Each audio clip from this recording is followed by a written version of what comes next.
The Great Nevada Ice Cream Rescue.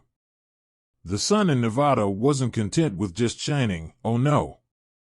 It was a belligerent butterball, a tyrannical tangerine, determined to melt everything in sight.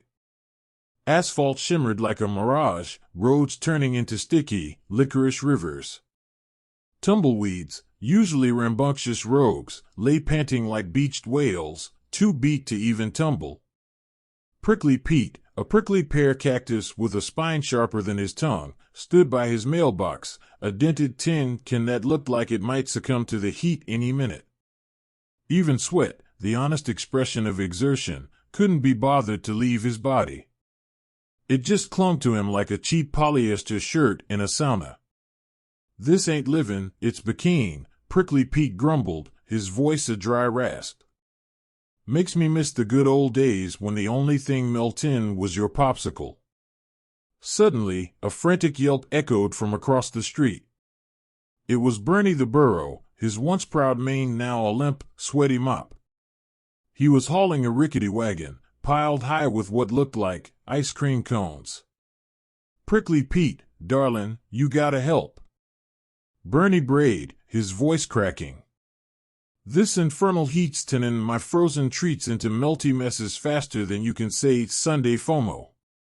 Prickly Pete, ever the sharpshooting cactus, had a plan that crackled faster than tumbleweed in a windstorm.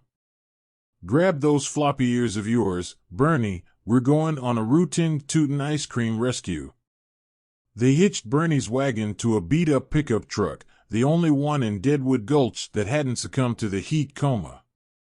Prickly Pete, with his prickly ingenuity, rigged up a makeshift sprinkler system from garden hoses and an old cactus spigot. Bernie, surprisingly spry for a senior burro, navigated the melting asphalt roads. Their journey was a hilarious hot mess. The sprinkler system kept malfunctioning, spraying Bernie more than the ice cream. Prickly Pete, at one point, got stuck in the truck's sun-softened seat, looking like a very grumpy cactus pincushion. But they persevered, fueled by the knowledge of kids with ice cream dreams. Finally, they reached the ice cream stand, a sad, slumpy structure that looked like it might fold in on itself.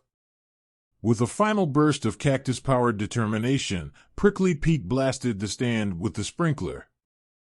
The ice cream stand sighed in relief, its paint solidifying, its cones regaining their pointy pride. Prickly Pete and Bernie, soaked and slightly singed, collapsed under a rickety awning. They shared a weary grin.